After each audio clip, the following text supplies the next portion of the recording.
to do if the narcissist is stonewalling you. Stonewalling is a tactic that narcissists use where they completely refuse to talk to you, respond to your texts or calls in an effort to gain control over you. They do this in the hopes that you will come crawling to them, begging for them to talk to you, and then they will be able to hold the cards in the relationship, start to make demands, etc. For people with an anxious attachment style, this can be torturous because they just want to make sure that everything's okay and they're not getting any sort of notion of that from the narcissist. And it actually turns very cruel that the narcissist knows that this person is suffering by not talking to them and continues to stay silent. Even more cruel is the narcissist gets a kick out of this. They love for you to be miserable because of them. They love to be the center of your world, even if it's negative. This is what to do if you are being stonewalled, assuming that children are not in the mix. If the narcissist is stonewalling you and there's some kind of child custody issue going on, you need to alert the authorities or alert the courts immediately. Do not let them keep your children from you if they're not legally allowed to have them at that time.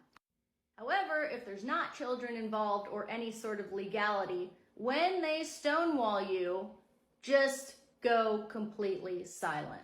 Now, this might go against your instincts. You're gonna want to reach out and make sure everything's okay and smooth things over, but do not do that. Because when you go completely silent, the narcissist will realize that this stonewalling tactic does not work on you and will try to switch it up, which means they might start love bombing you. They might do a complete 180. And if you're worried that this person will never speak to you again if you don't reach out to them first, then they're really not worth your time and effort if you have to be the one smoothing things over every single time, making sure that everything's okay, keeping the peace. You don't want that. It's too much drama. You're better off by yourself or finding someone who's healthy. So totally disengage even more than they are for however long they are stonewalling you. And I know it sounds counterintuitive, but during World War II, some of the fighter pilots, when they were being bombed, were taught to fly head on into the enemy because this disorients the person who's on the attack. So by essentially stonewalling the stonewaller, they're not even going to know how to react and they're probably going to freak out.